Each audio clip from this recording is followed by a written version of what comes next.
আসসালামু আলাইকুম দর্শক, আজকে আমরা কথা বলবো ইসমাইল হোসেন। 34 বছর বয়স, উনি আসছে সোনাগাজী থেকে।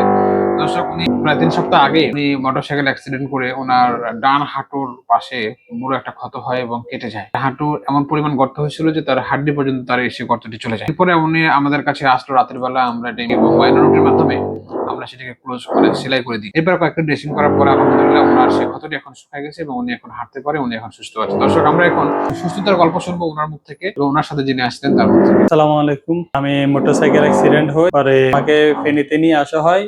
পরে স্যারে আমার আরেকজন কলিগের মাধ্যমে স্যারও খবর পাই। পরে স্যারকে ফোন দেওয়া হয়, স্যার আসে, আমার ইমার্জেন্সি আমার সার্জারি করা হয়। এখন 20 দিন আলহামদুলিল্লাহ আমি হাঁটতে পারতেছি এবং কি অতি দ্রুত আলহামদুলিল্লাহ আমার এটাই শুকেছে এবং কি ভালো হয়েছে। আমার আলহামদুলিল্লাহ এখন মোটামুটি ভালো আছি। টেস্টার লাইনে এখানে স্যার আলহামদুলিল্লাহ অত্যন্ত ভালো এবং কি খুব যত্ন সহকারে অপারেশন করে এবং কি সার্জারি করা হয়। আসসালামু আলাইকুম রহমতুল্লাহ।